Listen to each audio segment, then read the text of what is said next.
Olá, gente! Nós estamos aqui no nosso Pode Falar Sério, mais uma vez com temas, né, diferentes e muito importantes. Eu e minha amiga Christian. Bem-vindas a mais um capítulo do nosso super Pode Falar Sério, né? Hoje a gente vai receber uma pessoa especial, que é a José, uma história de vida bem interessante, diferente e engrandecedora.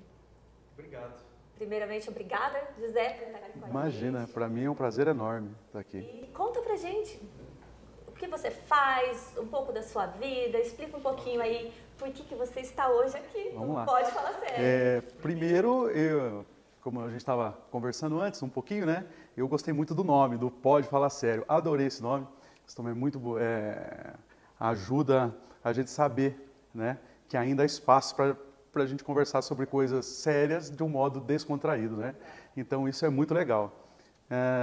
E meu nome é José Fernando, eu sou advogado faz algum tempinho já, 20 anos, né?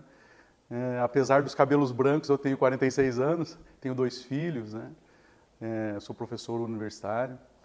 E eu vim aqui para a gente se conhecer melhor, para a gente bater um papo e quem sabe levar uma informação interessante ao pessoal aqui do Pode Falar Sério, né?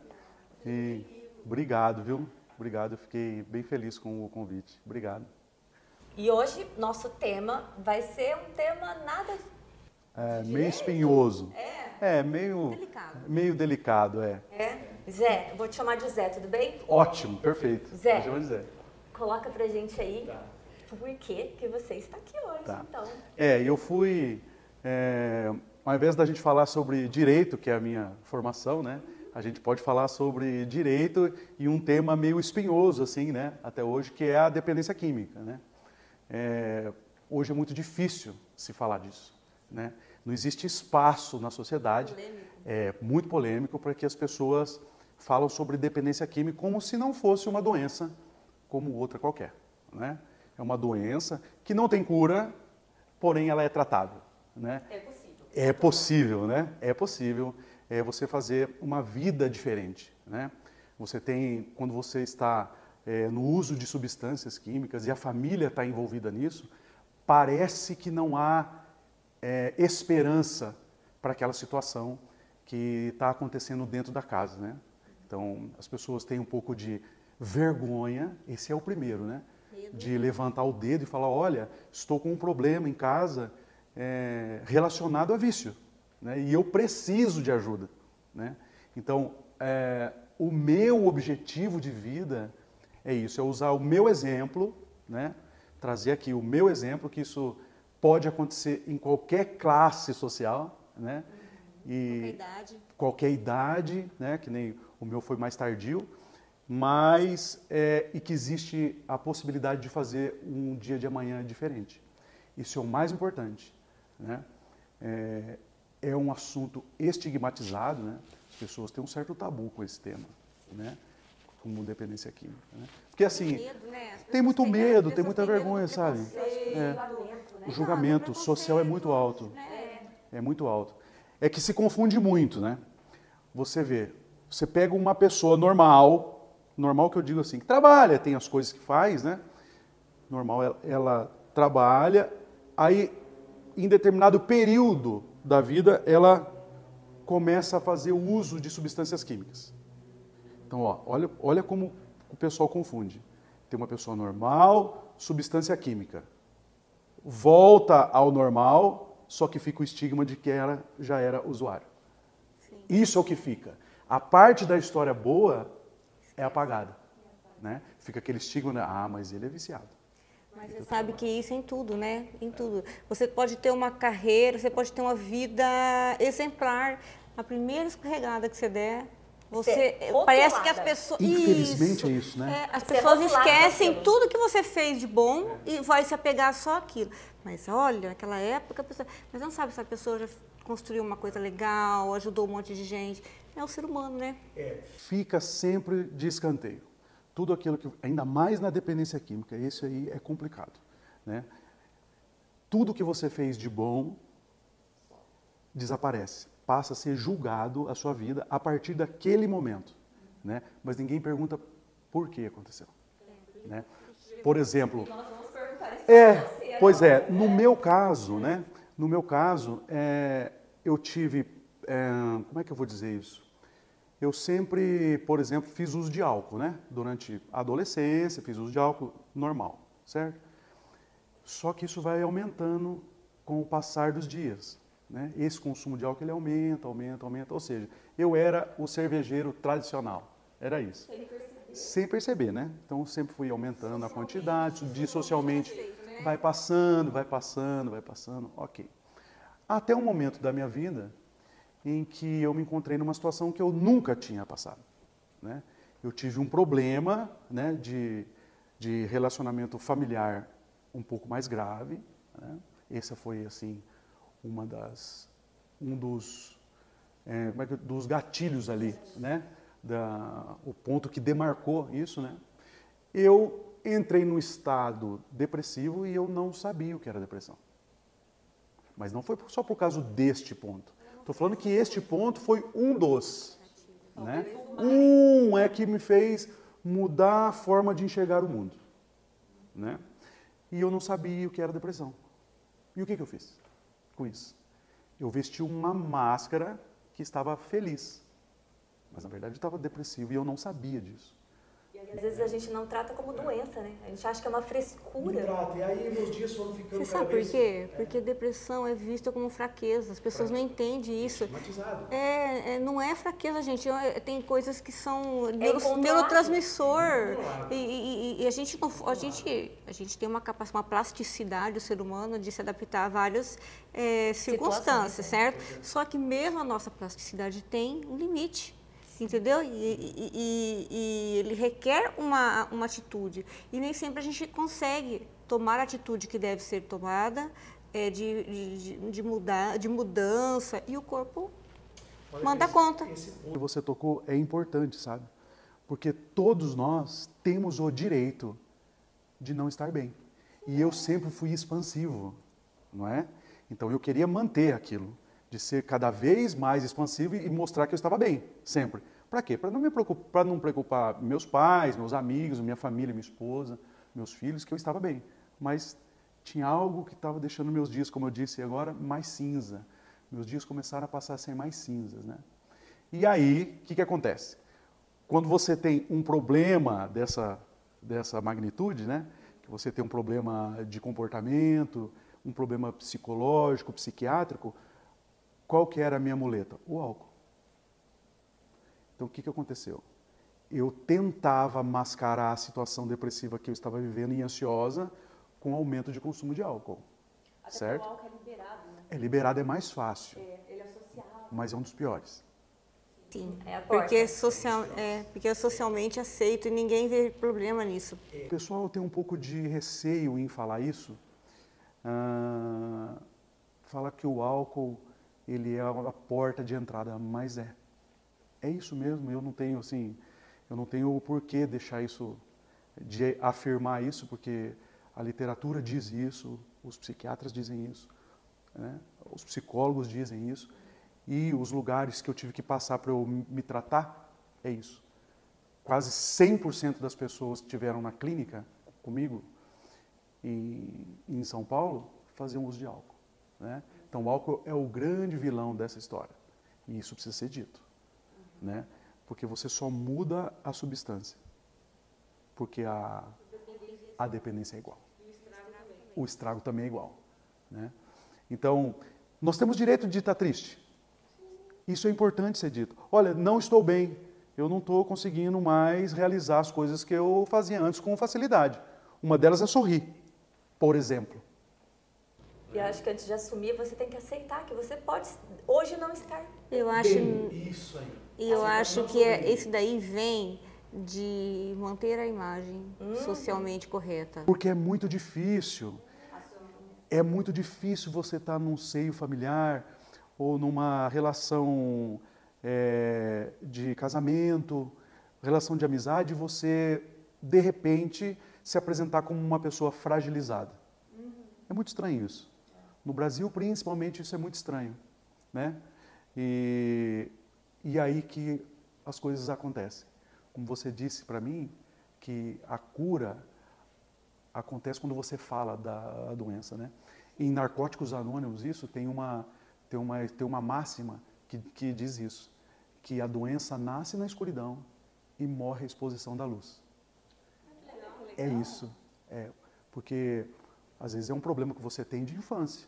Que a gente cresce, né? E a gente esquece que nós crescemos com os pés fincados na infância. Então, se as pessoas soubessem um pouquinho isso daí, né? Se Como é soubesse importante a vida de uma criança, de uma boa criação, de um bom... Espaço, sabe? Espaço para falar de sentimento. Veja bem, na sala de aula, quando nós somos pequenos, você senta na sala de aula, está todo mundo eufórico na sala, mas às vezes a sua mãe foi violentada pelo seu pai dentro de casa e você teve que ir para a escola e tem que sorrir. Porque é vergonhoso você chorar do lado do amiguinho. E isso vai criando uma... Exatamente. Né? A vida é sofrimento, né? Nós temos isso. Hoje existe uma propaganda de que você não pode sofrer. Não, isso é uma mentira. O sofrimento é importante para o crescimento do ser humano. É mais importante que a felicidade. Você só encontra a felicidade depois que você sofre, que daí você dá valor àquilo que você não... Exatamente. Não existe uma outra maneira. Assim, eu costumo dizer assim, não existe uma receita de bolo para você falar, você fazendo isso, você vai ser feliz. Isso não existe. O sofrimento é uma condição humana, né? Porque a felicidade varia de pessoa para pessoa. O que ela acha que é importante para ela, às vezes não é para mim, não é para você, né? E assim, todo crescimento vem com períodos de tristeza. Entendeu? Você reflete mais e você faz uma reflexão maior quando você está triste. Mas é proibido expor, né? Sim.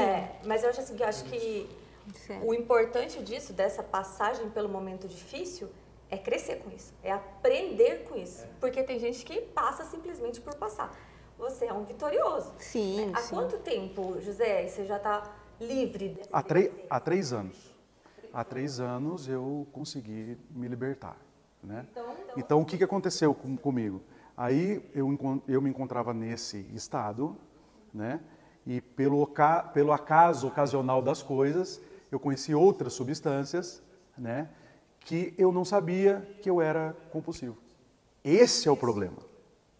Não vem na testa escrito, você tem a doença da impulsividade, que a dependência química uma das características delas é isso, a impulsividade, né? Você decide as coisas sem refletir se elas vão acabar bem ou mal, né? Então você é compulsivo. Essa é a palavra-chave. E que ninguém sabe. Sabe quando você vai saber que você é compulsivo? Quando você usar. Olha, e não é só isso, compulsivo em compra, compulsivo em sexo, compulsivo em alimento. A compulsividade, ela só troca de ação. É isso. É um descontrole. É um descontrole. É um transtorno mental, isso. É um transtorno mental. É caracterizado, é definido como um transtorno mental. Doença da compulsividade. E muitos falam assim, não, eu tenho controle. Não tem. Né? Ela acha que tem. Todo mundo acha que tem. É que nem... Todos nós É que nem bebida, álcool, outras só substâncias, copo, não é? Só essa vez. Aí acontece um probleminha, você fala, mas hoje só 2 copos não tem problema. Aí no outro só 3. Né? Eu estou usando o exemplo do álcool, mas estou falando de todas as substâncias. Né? Cocaína, crack, metanfetamina, qualquer uma. São muletas. Remédio para emagrecer. Tudo. Nossa, gente, É isso. Excesso de preocupação com o corpo, né? Conheci várias pessoas doentes por causa disso. Várias pessoas que perderam o sentido da vida em busca do corpo perfeito, né? E o perfeito não existe?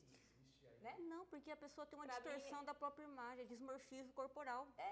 A pessoa é bonita, mas ela não consegue se ver bonita. Sabe que esses dias eu estava conversando com a minha esposa, Ângela, a gente vinha conversando que, ao que nos parece assim, ao que me parece, o homem, né, o homem e a mulher, nós temos um limite para tudo. Veja bem, nós temos um limite para ganhar dinheiro, eu acho que existe, porque o que nos diferencia é só onde você mora, enfim, mas, por exemplo, se eu ganhar R$5.000 por mês, certo? e eu conseguir pegar esses 5 mil reais e comprar um camarão, esse camarão de 5 mil reais vai ser igual o do shake lá. Ok, então nós temos um limite. Né? Para tudo temos um limite. Temos um limite para todos os prazeres da vida. Existe um limite para você sentir prazer. Só uma coisa que eu acho que, assim, que eu tenho quase certeza que não tem limite, que é a ilusão. A ilusão da felicidade, a ilusão que eu tenho que ser o que querem que eu seja, a ilusão de que se eu tiver o corpo perfeito eu vou ser mais bem aceita. Isso é uma ilusão. Porque passa. Você vai envelhecer, não é? Que bom, né? Que bom, que ótimo isso, né? Pois é. Eu acho que a ilusão humana, ela não tem limite. Então eu preciso comprar um barco, se eu comprar o outro eu vou ser melhor. É uma ilusão de felicidade, busca, que não tem fim. E aí quando você tromba com uma coisa dessas, que nem eu trombei, é difícil sair. Existe um livro falado sobre a arte da felicidade. Não conheço. Que fala exatamente disso. São 2 situações onde uma mulher fica milionária aos 33 anos e ela podia comprar a casa dos sonhos, as viagens do sonho, só que aquilo perde o propósito e aquilo já não é mais a felicidade dela. Porque, né, não, e aí outra situação, o rapaz ele é diagnosticado com soro positivo. E aí ele começa a viver os dias como se fosse o último. Independente do dinheiro, mas ele apreciava o momento aqui, a conversa com o amigo, sem o amanhã. Pois é. Porque a gente não sabe se vai estar aqui ou não. Isso que você me disse me lembrou tem um filósofo alemão que diz o seguinte, que a vida é a busca pela ânsia de ter e angústia de ter conseguido. Não é? Você busca, conseguiu. Mas eu continuo triste. Eu continuo triste. O ansioso está vivendo lá, né? É isso aí. Está buscando. Você sabia que... O depressivo... Você sabia que... Tá chorando. Mas quem que consegue ficar sem ser ansioso numa sociedade que a gente vive? Olha, Entendeu? É difícil. é muito difícil. É difícil. Agora, se a pessoa não tem noção de que ela está ansiosa, a própria rotina do dia a dia, né? Você tem prazo, você tem horário para tudo, você tem uma meta para conseguir. Isso pode acontecer com qualquer um. Sim, mas eu acho que tudo é muito difícil. Se você pensar hoje, o mundo é muito complexo, né? Porque e é isso, a o grau de imagem, exigência é muito os alto. rótulos, tudo. que me ajudou muito e me ajuda até hoje, porque eu sou um cara ansioso. Então, assim, eu me controlo hoje, né? Eu aprendi a mexer com isso, né? O que ajuda é o seguinte, é você ter a certeza, eu não sei se vocês já perceberam isso, é ter a certeza de que o nosso dia, ele não muda tanto assim de um dia para o outro. Nossa vida é praticamente a mesma durante os dias. Por exemplo, uma viagem, ela é extraordinária, ela não é ordinária. Então, assim, eu tenho essa mesma vida todos os dias. Será que eu não poderia diminuir a minha antecipação das coisas, sabendo mais ou menos o que vai acontecer? Né? Então, existe também na literatura, também, que era muito importante para a dependência química em Narcóticos Anônimos, que diz sobre o que se chama só por hoje. Isso é uma coisa assim fantástica que todo mundo deveria conhecer. Só por hoje. Ou seja, hoje eu tenho como prever o meu dia até as 8 da noite. Depois não tem mais. Não tem como mais. Eu tenho só agora. O que eu vou fazer agora? Agora eu preciso fazer uma cirurgia. Agora, hoje, o que eu tenho que fazer? Essa cirurgia. Acho que eu entro, aí né, a gente entra no caso chamado rotina. Gente, rotina é um pé no saco, mas é a melhor coisa do mundo. Eu adoro rotina. Eu odiava rotina. Agora eu adoro. Mas você é muito assim. Falei, gente, a rotina tira a ansiedade da gente, que você sabe. O problema é quando a nossa rotina é cortada, por exemplo, tem uma intercorrência, acontece alguma coisa, que daí você fica desbaratinado. Eu, por exemplo, sou uma pessoa super anacástica, sabe? Com essas coisas tudo certinho. E assim, tudo com rotina, tudo anotadinho. A pessoa fala assim, você não consegue viver assim. Eu falei, gente, mas é o jeito que eu tenho de não sofrer, de tentar de me concentrar. Para hoje eu tenho isso. Pronto, tem que dar conta disso. O que vier depois, tudo bem. Entendeu? Mas ajuda um pouco. É difícil, mas ajuda. É que é difícil, as pessoas... Você tem que ser muito, como que eu falo? Muito Caxias, né? Para seguir disciplinado, isso. Mas é importante. É que neles falam para criança. A criança que não tem rotina, ela é delinquente, ela vem isso aqui, por quê? Porque ela sofre, porque ela não sabe o que vai acontecer com ela. A liberdade em excesso traz um pouco de angústia, né? É a ilusão que você falou. É a ilusão, traz um pouco de angústia. Falar aqui que eu posso fazer tudo, né? É a hora que eu quero, isso traz um pouco de... Você sabe? Você sabe que o Renato Russo falava isso, né? Ele falava assim, disciplina é liberdade, né? Tem uma música dele, que disciplina é liberdade mesmo. Eu, depois que eu aprendi isso, a disciplina, cumprir meus prazos, a estudar, ir dar aula, a brincar com meus filhos, até a hora para o esporte, que foi uma coisa, né, que para mim é maravilhoso, assim, para baixar a ansiedade, para você criar uma rotina importante, o esporte é assim, e vem em primeiro lugar, né? Falando aqui com a Mirielle. Esse eu vou puxar muito sardinha pro meu lado, né? Mas assim, Zé, deixa eu te perguntar uma coisa. Você falou assim que você percebeu, quando deu o start que você precisava de ajuda, como que você procurou essa ajuda? Como que você pode dar essa dica até para as pessoas, sabe? Aonde que vai? Como fazer? Exatamente. Existe um preconceito, um medo terrível chamado internação. Você chegou assim? Sim, cheguei a ser internado. Graças a Deus. Eu fui internado. Eu fiquei 90 dias. Né? Mas isso também não é parâmetro para nada. Você, quando chega numa clínica, você é avaliado pelos psiquiatras, pelos psicólogos, e ali eles vão determinar o quanto tempo você tem que ficar. Então, tempo de internação não significa nada. Né? O que você precisa fazer? Para que serve a internação? A internação serve para tirar você do risco de você mesmo ou das outras pessoas, não é isso? E serve para você tirar você do ciclo que você se encontra. A internação, ela quebra esse ciclo e traz você de volta. Tira você do meio. Né? Por exemplo, o usuário, ele não come, ele não dorme, ele não conversa, ele fica isolado. Né? A pessoa que usa droga, né, álcool, drogas, ela se isola. Para quê? Tudo para o uso. É sempre assim. Né? Então, a internação, isso é muito importante as pessoas saberem disso, que a internação não é um bicho de 7 cabeças. Ninguém vai te pegar pelo pescoço e vão te dar injeção, não é nada disso. Isso acontece? Acontece às pessoas que estão em surto, lá na ala psiquiátrica, que é uma exceção. Do contrário, a internação te traz para um local. Né? É importante escolher a clínica? Claro que é. Existem pessoas que se aproveitam disso? Claro. Mas isso na advocacia, na medicina, na contabilidade, nos religiosos, em qualquer lugar existe, isso existe. Procure uma clínica adequada, vá em paz. Né? Essa foi uma palavra que o meu irmão disse para mim, mais novo, falou, está na hora de você ter paz. E foi o que entrou em mim, porque é claro que eu não queria ser internado. Ninguém quer. Nenhum usuário, nenhum dependente quer ir para a clínica, não é?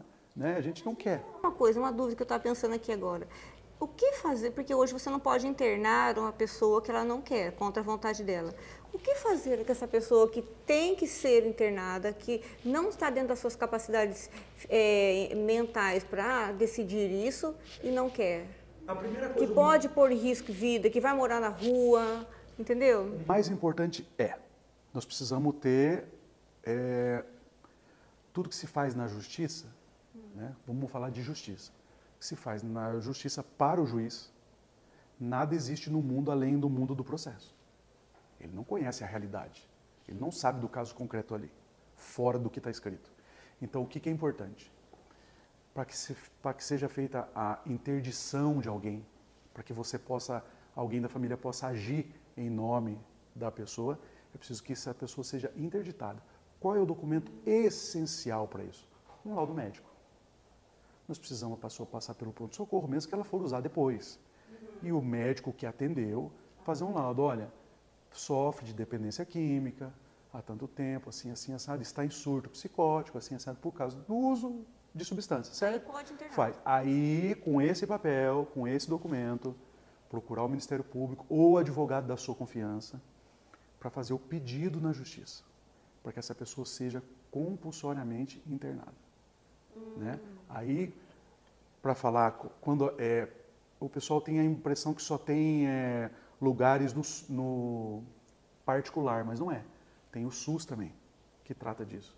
Então, a pessoa é colocada numa central de leitos, como é feito para qualquer doença. Sim. Na central de leitos, assim que aparece um leito em algum lugar que atenda a ala psiquiátrica, vai chamar essa pessoa para esse lugar e ela vai ser internada por um tempo determinado, né, pelo psiquiatra, para que a pessoa saia do surto. Entendi. Isso tem que acontecer. Isso Isso é bom falar, porque assim, eu conheço muitas pessoas assim que, tipo assim, o filho entra em casa e quer vender tudo, bate nos pais, assim, quer dizer, e os pais às vezes não tem como internar, porque não... Você sabe que eu tenho um sonho, né, assim, eu tenho um sonho em construir um local, né, porque é isso, eu não quero que ninguém passe. Por que eu me dedico a isso? Porque eu não quero que ninguém passe o que eu passei e nem o que a minha família passou nesses 3 anos. Né? Então, essa minha dedicação a esse tema surgiu de uma necessidade. Qual necessidade? A minha. Né? Então, eu consegui ver as deficiências que existem nesse setor. Você pega uma pessoa que usou droga e leva para o hospital, o médico vai medicar e vai liberar. Não tem o que fazer. Não tem. Não tem estrutura. O meu sonho é ter um local de acolhimento para que a família saiba, quando acontecer isso, vou levar em tal lugar, por 30 dias, até que esse local consiga uma clínica, para tirar desses danos que estão sendo causados de forma imediata, que a pessoa seja atendida nesse local por um psiquiatra, pelo psicólogo, saia do surto e seja encaminhada para as clínicas conveniadas a esse local. Aí nós temos a segunda parte, que é quando volta da clínica. Muita gente já perdeu a família, não tem mais emprego. Então nós precisamos de um tempo para a pessoa voltar, adaptação para que volte ao mercado de trabalho. Isso está sendo feito em São Paulo, acho que chama URB, né? Tem um local que foi feito agora lá na Cracolândia, que me parece que está dando super certo. Né? Tem as deficiências? Claro que tem, né? Mas está melhorando. Né? Mas o mais importante, gente, é abrir a janela de casa mesmo, levantar o dedo e falar, me ajudem que eu ando meio triste. Ando meio triste, eu queria que alguém me ouvisse. Né? E eu acho que o que eu encaro lá no É Possível, às quartas-feiras, é nada demais. Eu só ouço o que as pessoas têm para falar. Mas é isso que eu estou falando, né? É assim... Precisa ser ouvido. É isso. Né? É todo mundo, não é? É todo mundo. Todo mundo tem aquele momento que você se sente fragilizado. E hoje nessa correria, ninguém passa correndo. Todo mundo acha que você tem que manter... todo mundo, estou falando. Nossa. A gente tem que manter aquela postura de eu sou superior, eu sou... Super calmo. Eu sou... Pleno. Eu sou forte, não tenho moleza, entendeu? Mas às vezes a pessoa tá lá, só Deus sabe como que tá. Eu vejo assim como se fosse a medicina, sabe? E a conta vem. A pessoa tem medo de contar para o médico o que tem com vergonha, né? Mas as doenças são as mesmas, são os mesmos comportamentos.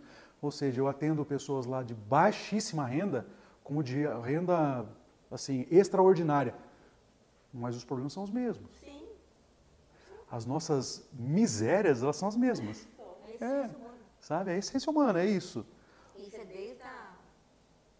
Desde que o homem é homem. Desde que o homem é homem, né? É que eu não tenho muita leitura sobre Adão e Eva, mas deve ser desde aquela época lá. Deve ser. Nós somos feitos da mesma pasta. Não é? É isso. Do barro. Só muda a cronograma, não é? Ô Zé, Oi. explica pra gente o que é o É Possível. O É Possível é uma página do Instagram, né? Que é escrito EHH.possível, porque não tinha o E com acento mais disponível, então ficou E.possível, né? É uma plataforma onde eu posto, às vezes, alguns vídeos, né?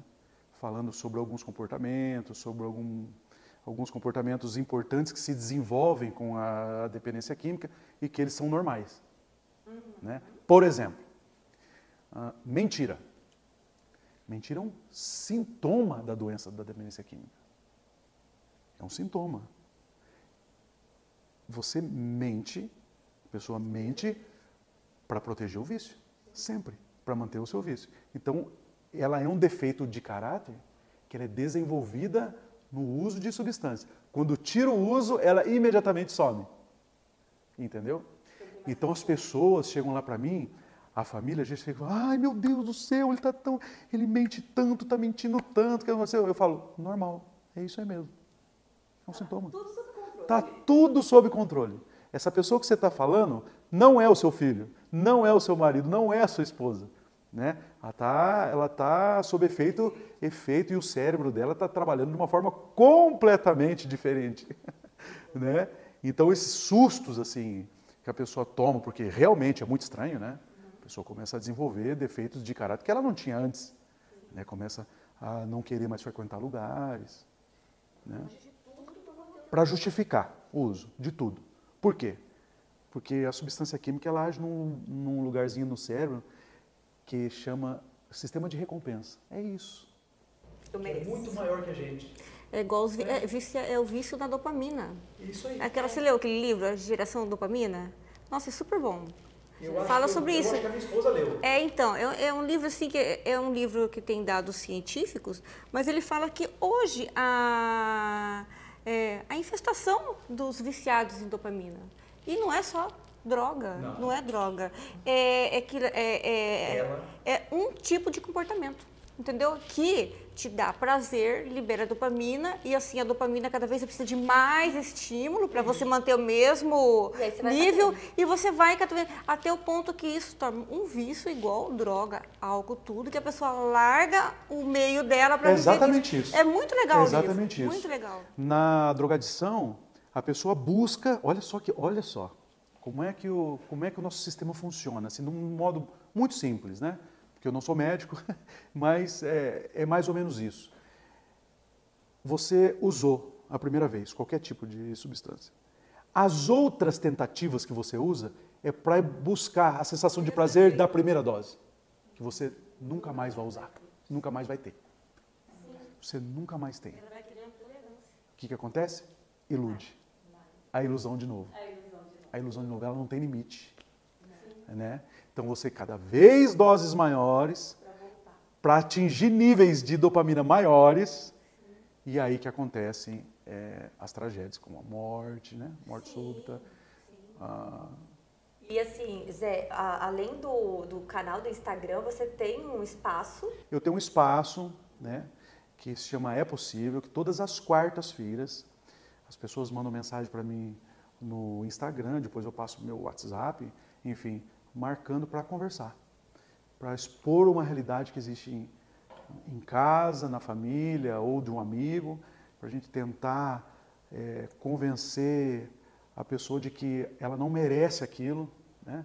Tanto é verdade que geralmente as pessoas que eu acompanho pedem para serem internadas, quando ela não consegue, porque assim, no começo você acha que, não, eu vou parar, tá tudo certo. Aí eu, no meu papel, falo, ok, vamos tentar. Aí a pessoa vai chegando à conclusão de que é maior que ela, né? Bem maior. Aí chega na conclusão de que fala, eu preciso de um lugar. Né? A pessoa vai lá, fica o tempo que for, volta, tá tudo bem, a gente continua acompanhando. É um lugar de desabafo, de sorriso depois da volta, quando dá certo, de troca. Então, eu acho que deveriam ter mais lugares assim. O que você faz? Eu ouço as pessoas. Isso é muito legal. Né? Isso é muito importante na dependência química. Muito importante. E assim, acho que aqui ficou, né, um legado pra gente, né? Um aprendizado gigantesco.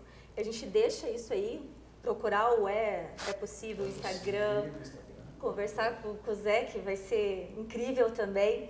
A gente aprendeu mais uma, né? Pra gente é enriquecedor tudo isso.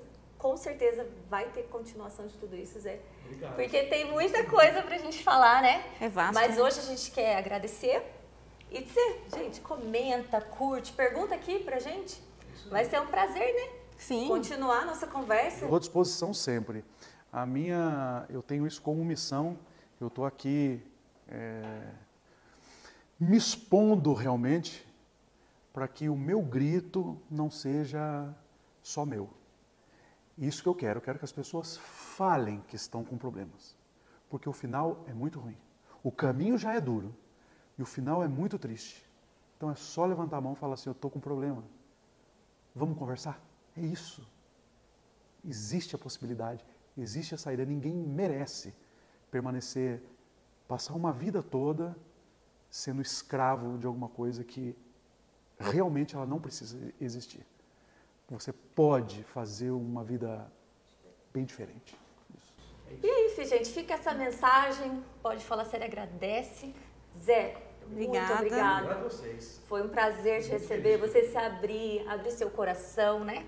Sim. Compartilhar sua vivência, se contar da sua família. Mas assim, que honra tê-lo aqui. Sim. Obrigado. Seja Obrigado sempre a vocês. muito bem-vindo. Obrigado, eu virei sempre possível.